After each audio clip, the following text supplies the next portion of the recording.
Special awards అని చెప్పి 6 అవార్డులను ఎంపిక చేయడం జరిగింది. ఈ అవార్డులో first award NTR national award.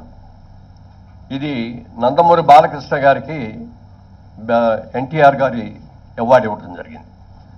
అలాగే జయరాజ్ గారు, పైడి జయరాజ్ గారు అని మన తెలంగాణ నుంచి వెళ్ళిన వ్యక్తే, హిందీ సినిమాల్లో చాలా సినిమాల్లో హీరోగా యాక్ట్ చేసినట్టు వ్యక్తి.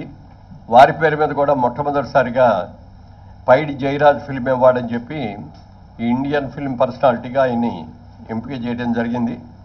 దానికి మణిరత్నం గారికి ఇస్తున్నాం ఈ అవార్డుని. ఇది ఆల్ ఇండియా అవార్డు అండి. ఇది ఏ లాంగ్వేజ్ వాళ్ళైనా ఉండొచ్చు దీంట్లో, అందుకని మణిరత్నం గారికి అది ఇస్తున్నాం.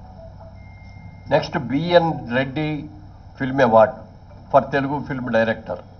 శ్రీ సుకుమార్ ఆయన బెస్ట్ డైరెక్టర్. అలాగే 4లో Nagi Reddy Chakrapani film award Telugu film producer Atluri Purnachandra Rao గారు. అలాగే కాంతారావు గారి పేరును కూడా మొట్టమొదటిసారిగా రేవంత్ రెడ్డి గారు వీరి పేరు మీద కూడా ఒక అవార్డుని ఇవ్వటం జరిగింది. ఆ అవార్డుని విజయ్ దేవరకొండకి కాంతారావు గారు అవార్డు ఇస్తున్నాం. అలాగే రఘుపతి వెంకయ్య ఫిల్మ్ అవార్డు. ఇది అదర్ దాన్ ఫిల్మ్ ఆర్టిస్ట్, అంటే కేటగిరీలో ఫిల్మ్ ఆర్టిస్ట్ కాకుండా అదర్ వాళ్ళకి. దీనిలో ప్రముఖ రచయిత ఎండమూరి వీరేంద్రనాథ్ గారికి ఈ అవార్డు సెలక్షన్ జరిగింది.